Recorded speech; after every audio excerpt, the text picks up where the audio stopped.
është e vërtet, ne përgëzojmë bashkinë, kena kanë gjithmonë përshtet ai bashkisë për lirimin e hapësinës publike.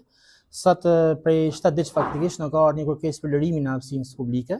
një kërkesë e cila është e jashtëligjshme, që ka bërë Bashkia e Shkodrës ndaj nesh, sepse në pjesën ku jena ku është qana jone e komendjes, nuk ka hapësinë publike, por është pronë private, me anë të letrave të hipotekës, ne kena çdo dokument, ku ja referuam edhe para se me fillu prishja, referuam me anën pa refuzuar gjë, krejt me anë teknike, duke shpjeguar që kjo është pronë private me letra të hipotekës, ku nuk ka pas kur trotuar në zonën ku flasin, sepse çdo shkodran që jeton në çanur qytetit ose edhe jo, e din që do ka një mur ekzistues edhe ne kena me prova që muri ekzistues ka kanë dallohet. Pra, fillu me diskutimin me ta, i kërkova edhe urdhën e punës, por ishte prapë pa të ligjshëm sepse nuk kishin urdhën e punës. Por sa kanë ardhur vetëm këto për urdhën të Benetit edhe mirë, si unë tham shpesh, sepse unë di si funksionon Bashkia e Shkodrës. Kjo është krejt një sumë personal, pra ne përgëzojmë për lirimin e hapësinës publike në qytet, por në momentin që çana jonë e komendje,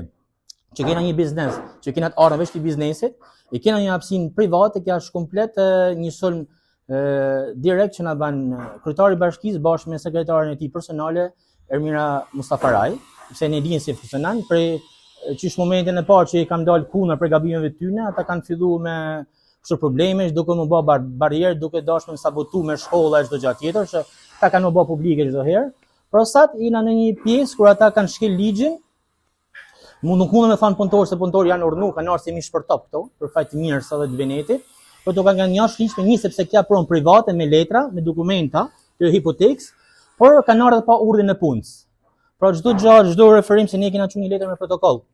Bashkia e Shkodrës, që në momentin e parë para 7 ditëve që ka ardhur kërkesa për lirimin e hapësinës, ne kena bërë me dije, me dokumenta, me foto të vjetra nga edhe në anë të Google-it, pra me foto të vjetra, ka zonë se kjo zonë nuk ka pas as trotuar, as nuk ka kanë në zonë publike. Kështu që ashkete jashtëligjshme, ka 3 deri në 4 pika që janë jashtëligjshme, kështu që unë mendoj që do ne bë pa dinë gjykat direkt kryetarit bashkisë. Tu punëtorët i lumshin durët edhe të bajnë punën e tyre, edhe ne këta punëtorë i mbështesim çdo vit, jo vetëm sikur ka kanë kryetar bashkisë, por i kena mbështetur çdo vit prej vitesh, pra sepse janë të lodhën dhe janë tamam punëtorë përsëmarrë që ka Shkodra. Por ne do ne bëjmë një padinë ndaj kryetarit bashkisë për këtë kundravajtje që ai ka ardhur me bosat.